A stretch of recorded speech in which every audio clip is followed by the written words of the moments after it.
H was the eldest son and the only male heir of the V family, so everyone placed great expectations on him to have a son.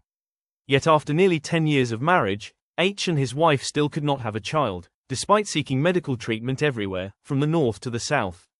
Whenever someone told them about a possible remedy or a place where they could pray for a child, H would take his wife there to seek treatment, but all their efforts were in vain. Everyone said that H was handsome, but unfortunately, he had married a woman who was no good. She could not even have a child.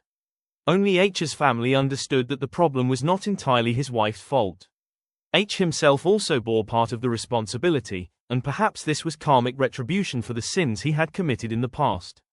During his university years, H had once been deeply in love with a girl named Dee. Dee was gentle and pretty, and H had pursued her for a long time before she finally agreed to be his girlfriend. When Dee agreed to move in with him and live together before marriage, H was incredibly happy. He was delighted that he could finally be with his girlfriend day and night. However, after 3 years together, when Dee told him that she was pregnant, H was no longer happy at all. He refused to believe that the baby was his, especially after he saw Dee being driven home by another man in a luxurious car. Blinded by jealousy, he beat her, insulted her, and pressured her to abort the baby as proof that she truly loved him. He believed that the child belonged to that other man, not to him.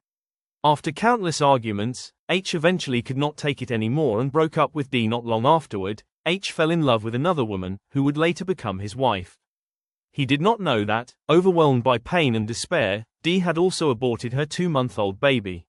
Even more tragically, she seemed to have completely lost her reason and, seeking revenge, put the tiny aborted fetus into a gift box of cakes intended for H's family.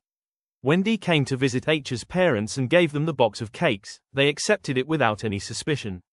Later, after the offerings had been placed on the ancestral altar and the box was brought down so that H's father could give the cakes to the grandchildren, he was horrified to discover that what he saw was not ordinary cookies but a tiny fetus.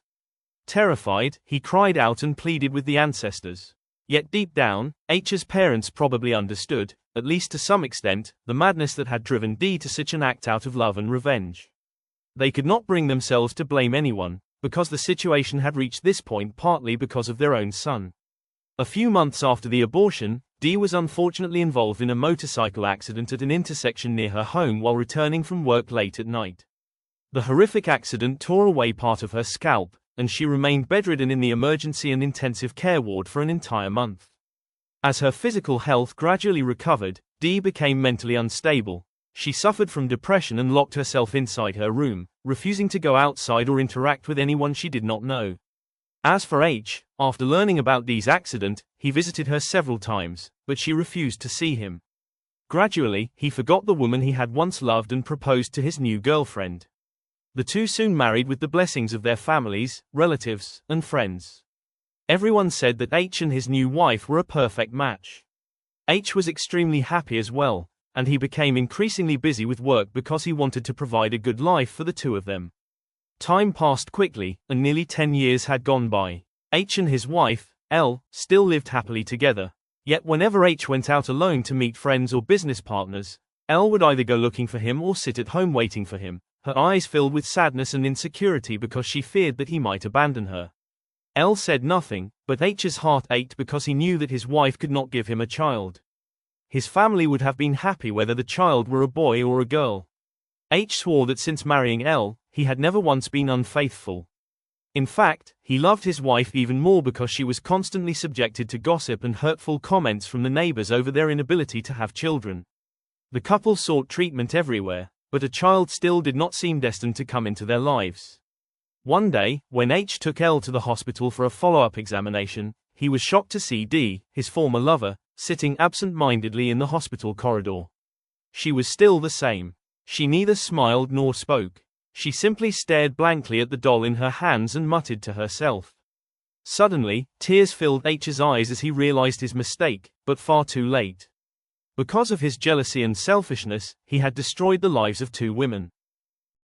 How could he ever make amends to Dee? And what about his wife, who constantly blamed herself for being unable to give him a child? Life lesson: as a man, one should have the courage to take responsibility for one's actions and accept the consequences.